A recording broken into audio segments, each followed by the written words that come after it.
Ka tangi titi, ka tangi tikaka, ka tangi hoki aha, ti he maurioga. E te ti, e te tā. Maurioga ki a kauka. He mihi ki a harangi nui na wako papatua, I nā kōku. Kei te mihi a hau ki te mana whenua arako mai tuafuki, e nā kauka. He mihi ki ngā whaikōrero ko Josh, ko Liz, Rato, ko Lesley. Tēnā koutou. He mihi ki ngā manuhi, tēnā koutou.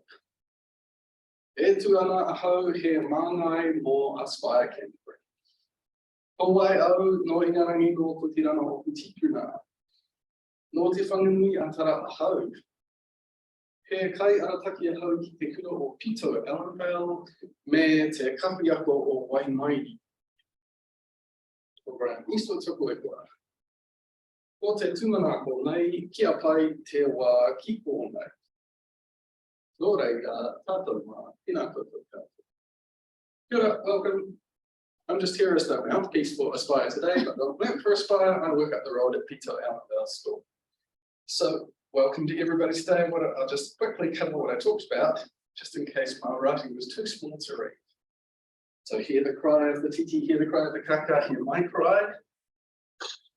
Everyone from everywhere, an acknowledgement of Ratunui and Papatuanu, an acknowledgement of my tuahuriri based at Tuahiwi, who are the mana whenua of this area, this rohi. And welcome especially to our kaikōrero, our speakers today. Welcome to you all as visitors, Manahiri. And that's just saying I'm speaking on behalf of Aspire Canterbury, and then it's part of the cover to tell you about me, but you don't need to know about me, or know me. Just work at Pito Ellenvale up the way, and hope everyone will have a good time today. So welcome to everybody. Then if we can start with the karakia, I'll get out of the way. Please be upstanding.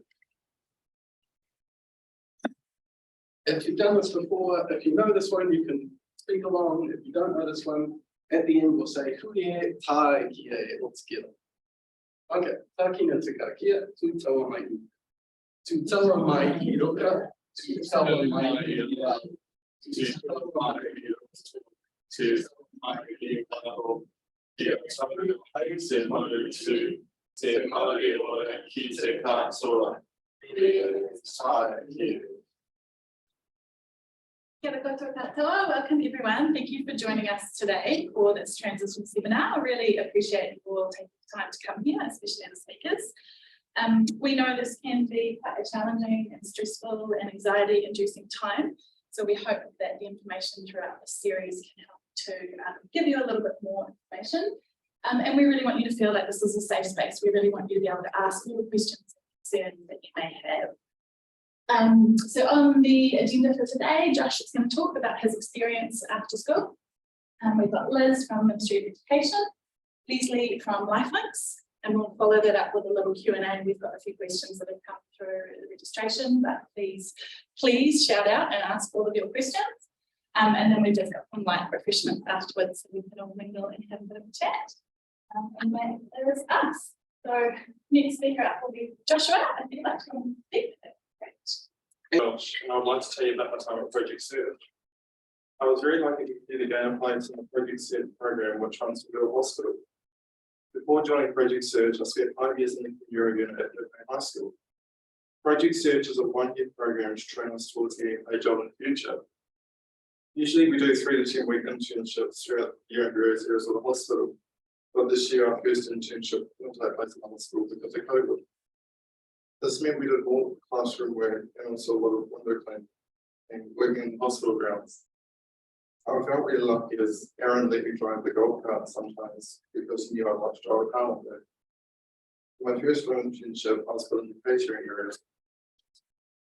This meant I went to Ward B1, got out the cups and made the tea and coffee. Then I took this to the patients with a sandwich. Then later cleaned the cups and put them through the dishwasher. Next, I went to the kitchen, heated the plates, and the trolley was loaded with patients' meals, and I delivered them to their rooms and son's tables. My next job was to clean the trays and take them to the kitchen to unpack. Then I had to clean the trolleys. After this, I was working until 3 p.m. One afternoon away, I also helped Tony to change the filters in different areas of the hospital. One day I changed the filters in the operating theatre, where I had to be fully gowned. His goddess was allowed to do it because it is so high. I love doing this. When this internship finished, I was given 1 week's leave to go to the outward bound course at Barbara Sound. This was an amazing experience. I was told my next internship would be in the cafeteria. My duties here were firstly put together the doctor's lunches and then later deliver them to the operating theatres. Part of my job is to empty all the rubbish bins, and sometimes I'm allowed to take some orders at the counter when it is not too busy. I will eventually figure out I'm just learning this. I collect dishes from the table and set them ready for the dishwasher. Next, I clean down the tables in the cafeteria. I clean down that area, and it's then time to return to classroom for learning. At 3 p.m. we finished class, and I hitched 2 buses to my home. During this year, I have also had a small job at New World, collecting trolleys and keeping the baskets organised. I do this 2 days a week between 4 and 6 p.m. after I finish a project search. I think I would be very lucky to have had this opportunity to travel from Whānau. I'm a bit sad to leave, but I'm hoping I will get a paid job next year, and that would challenge me with more new things to learn.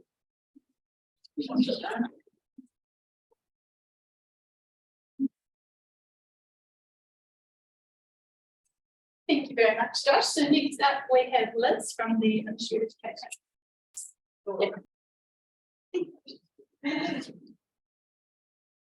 Kia ora koutou, or Te Maua, or the Kaya Te Awa, some o, the Te Roko, or Te Rutaki, or Liz. So I'm Liz. Very aptly, I've got my mountain in the PowerPoint, so Mount Hutt is my mountain and the Rokara is my river. So I sit here in a dual role today. I am a senior advisor at the Ministry of Education, looking after the specialist network on secondment. So my other life is one of the DPs at Waitaha School, and I've been involved in specialist education for the last 25, 26 years, and transitions my my previous work I taught at the Kinsey Research, and one of my roles after being a classroom teacher to local schools, and I'm with Smart Helping for going into roles at school and this role.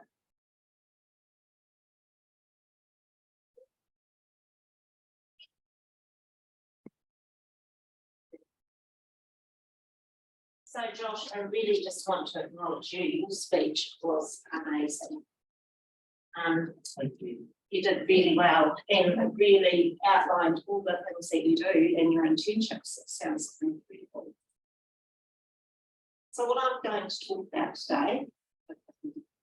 Oh, it's not really very well. Oh, it's working, Dan. It's working on that one. It's working on the back one, but not on the How is that? technology. That's right. You must have been there. You can turn to it, Dan. I'll talk to you. There we go. I can do that. You can do that. Hide in the corner. And if you can watch for chat over there, I'm trying more this way. So just ask questions. You know, there is a wealth of knowledge in this room. So what I'm sharing today, you probably will know. So it will be a good reminder. So we're just going to talk about the transition process, looking at the guidelines that underpin it, what it could look like in practice, and then supports in the community.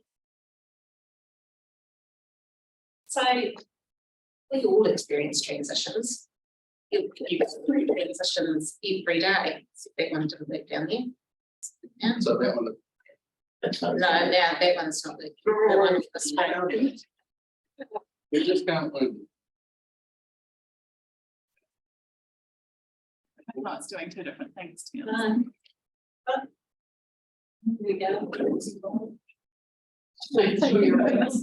Yeah, exactly. There you go. That's working now. Yeah, I think you are controlling both. Okay. Go. But the transitions that we go through at key milestones are the most important. So that includes starting school, moving between classes, going from primary to secondary, going from secondary into life, and then leaving home to athleting. And the most important is really leaving high school, leaving our secondary space and moving into life beyond. So these are the transition guidelines that underpin a really good transition. And we all know that starting early is the most important. And as well as these guidelines, the Enabling Good Lives principles tie in really well with, they've changed on that one, but they haven't changed up here. No. With the transition. So having both of these guidelines, we should be able to have really strong foundation for a very successful and solid transition. I'm working on it. So now they're synchronized. Yes, good. So which slide is it? Sorry. Yeah, the last one. So the most important thing as families is that you guys are the experts. Schools are alongside you for a very short journey in your child, your young person's lifetime.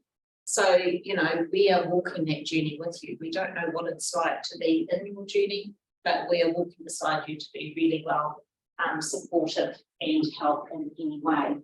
So what does it look like in practice?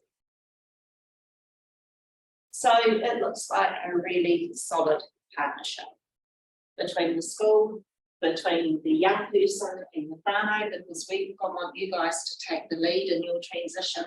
And I've put here the Enabling Good Lives Connector, but that could be any other person that's involved in your transition.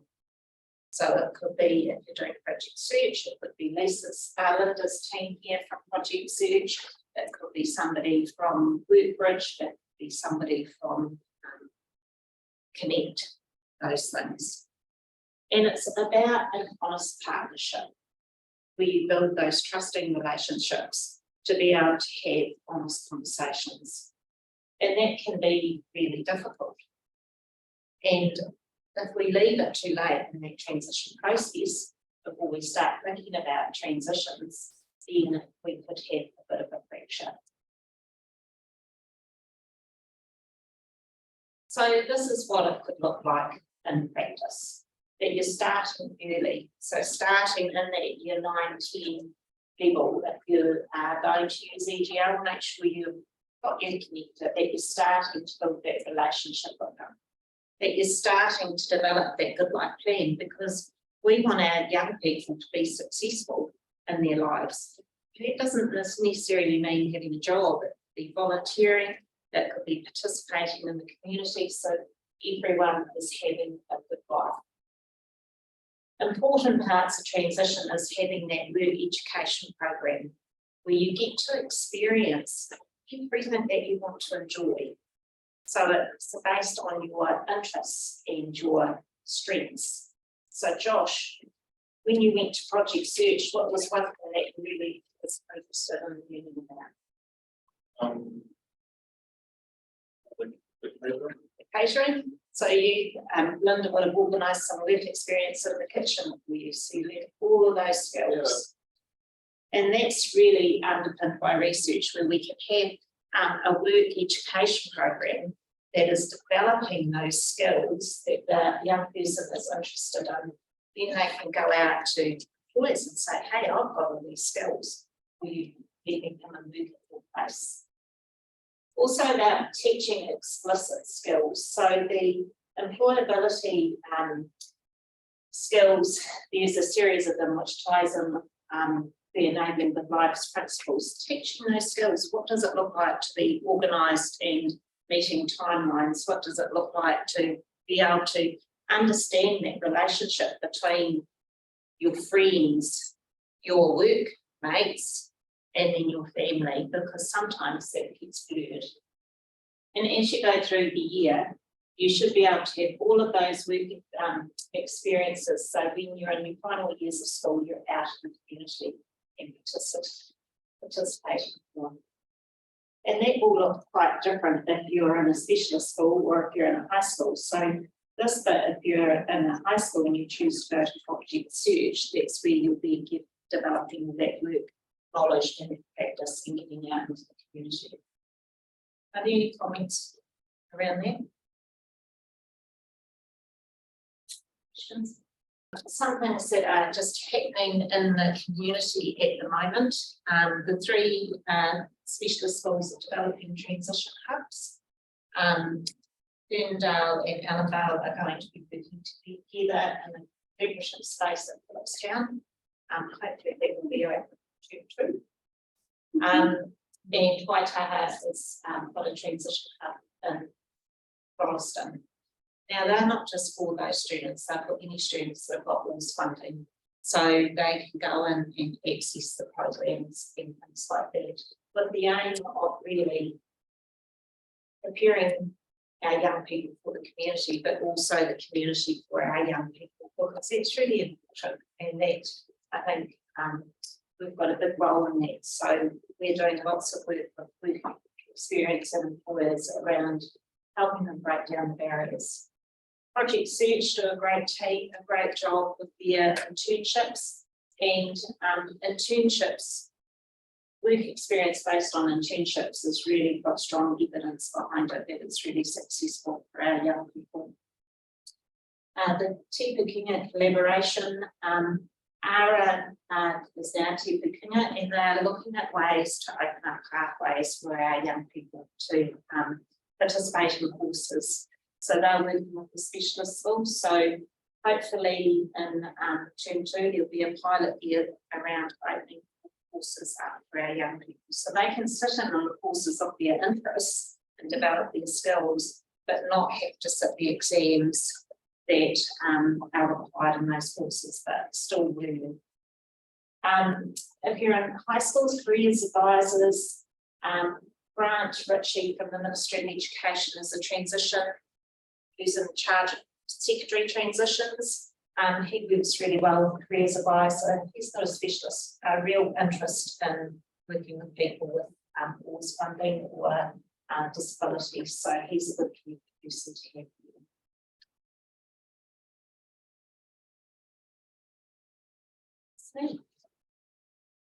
It's just some links there to the national guidelines, enabling good lives. The school leaders has got a wealth of information on it. Talks about the employability skills.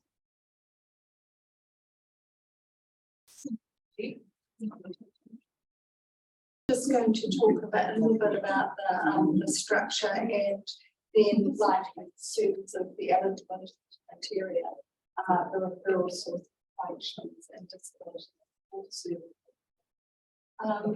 And then we can talk about the transition process. How many of you here have been involved? Almost all of you. Yeah, so you'll be familiar with our process. So Lifelinks is the interface between Whaikaha, which is the Ministry for Disability Services, and disability service providers. And so Whaikaha is the policy agency and the funder that supports Lifelinks and the disability service providers. And we work with you to access the services of your choice. The purpose of Lifelinks is to enhance people's quality of life through linking you with both funded and non-funded disability facilities.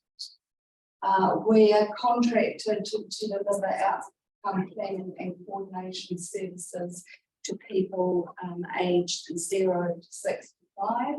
We've been operating since 1995. We cover Kaikoura in the north to the Waitaki River in the south and the west coast, and we have 38 staff. And just a little bit about who we serve. We've got nearly 8,000 clients, which is quite a small number of people with disabilities. Like in the latest census, there were about 140,000 people who are identified as having a disability. So there's quite a small number of those people are identified who access our services. We're the second largest needs assessment service corporation service in New Zealand, behind Auckland. We have roughly equal numbers of people between 0 and 20 and 21 and 64, and that's changed in the past couple of years. We used to have less people 0 to 20 years, but I think in recent times there've been a lot of referrals for ASD young people. Gender, there's more males than females, and the ethnic breakdown is 76 European, 14% Māori, 2% Pacific people, and 8% from culturally and linguistically diverse groups. And that's quite good compared with the Canterbury ethnicities. I think there's about 80-something European in Canterbury, about 9%, 9 or 10% Māori, and about 3% Pacific people. So we are doing okay, I guess, in terms of people accessing our service. As you can see, for the past 3 years, our referral numbers have gone up between 1,000 and, our new referrals have gone up between 1,000 and 1,200 each year. Oh, sorry, no, I'm taking your control away.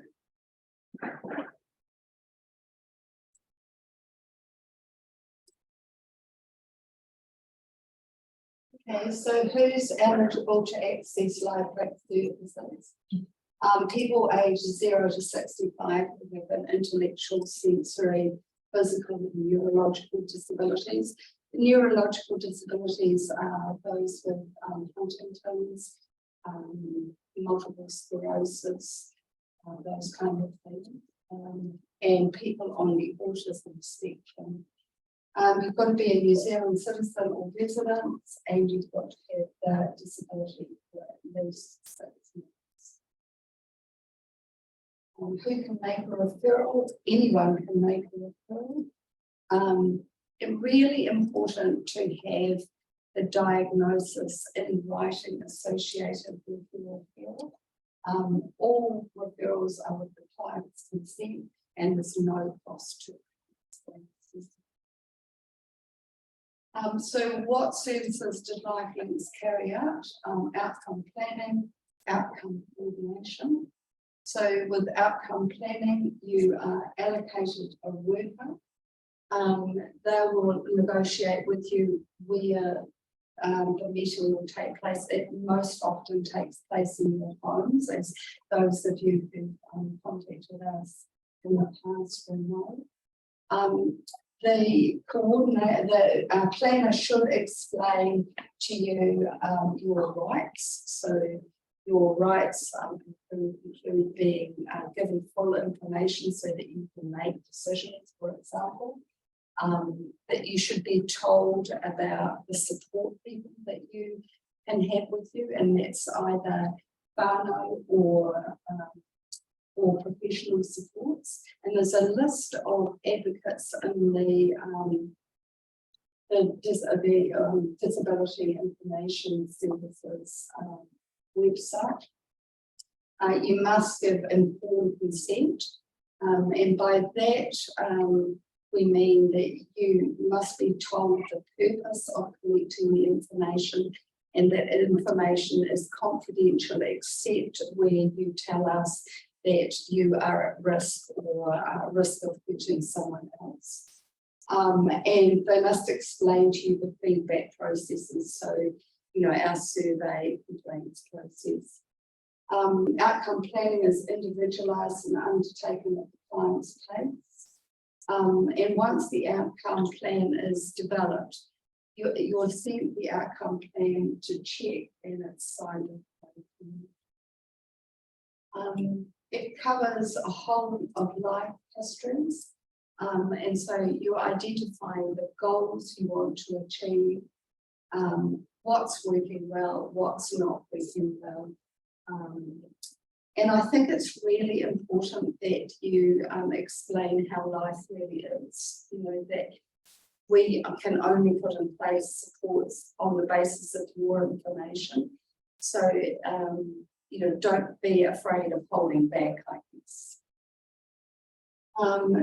Once the outcome plan is completed, it's handed to an outcome coordinator, and they'll work with you to identify supports and services that may help. You'll be sent a support plan which outlines the goals you want to achieve, the kind of services that you've been offered, and the services that you've selected.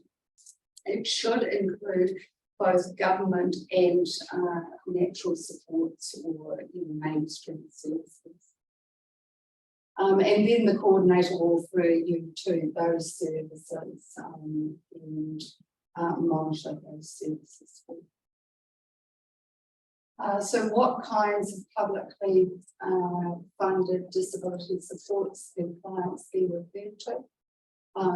If you have trouble with eating, drinking, bathing, hair washing, etc., with personal care, if you need help with laundry, shopping, planning meals, home management, and that's subject to you having a community services card, unfortunately. And environmental modifications and supports, that's subject to an assessment by an occupational therapist, but you can access all sorts of things, rails, wheelchairs, assistive technology, and so on and so forth. Assess or access to community activities like swimming, is home support, and then there's the 2 respite care, carer support days, and respite care, which is in a facility.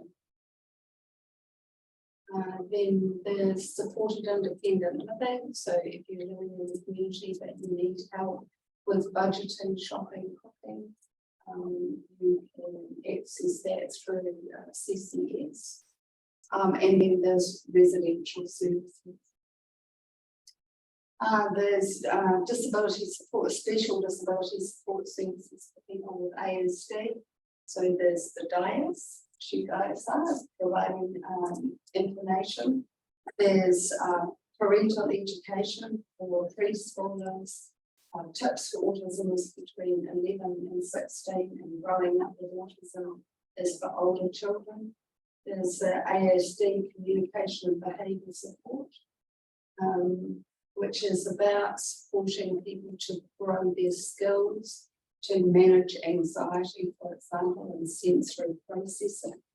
And there's also the developmental coordination, which is made for preschoolers. Behavioural support services run by Health New Zealand's Explore, for people who their behaviour makes it difficult for them to relate to others. And Explore will work with persons whole support network, so Whānau, people Explore, people in the employment situation, whatever, to develop a plan of action and to implement that. Child development services is probably not relevant to you. And then the individualised funding, which is probably most of you have got individualised funding. It enables you to employ who you want, have them do what you want them to do, when you want them to do it. And the host agencies are Access Home Health, no longer in charge of Health New Zealand. And the process for accessing individualised funding is you complete an assessment with Lifelinks, You're referred to an IS post agency, and they will give you advice and coaching, information about employment law policies and procedures, implement an invoicing mechanism for you, and support, develop an individualized support program for you, and so on and so forth. And if you want help with like the recruitment process, then it costs a bit more. Residential family care. This is for people with very high or high cause needs. The family member has to be living in the same house and has to be 16 years or over. And the residential family care. So this is a family member being paid for services in terms of managing the house or personal affairs. So you go through an outcome planning coordination process, and then are referred to a host agency who will help you employ or arrange an employment contract with your family member. And lastly, we collect information from our client opinion surveys, and we find that they fall into 4 outcome areas.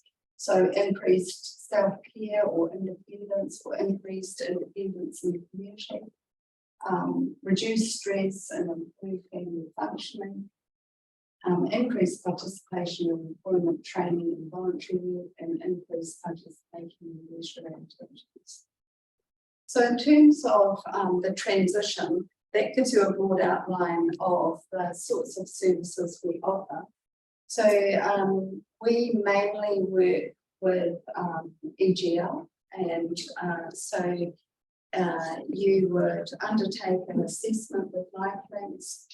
They would translate the amount of support that you were offered into a budget that would be added to either the Ministry of Health or the Whānau budget, or the Ministry of Social Development's budget, so that you get a personalised budget. And then you work with your EGL coordinator to develop a plan of spending that money. And I think it's pretty open, as long as you follow the funding guidelines. So you're not allowed a trip to Disneyland or those kind of things, but as long as it's a spending that relates to the goals that the young person wants to achieve.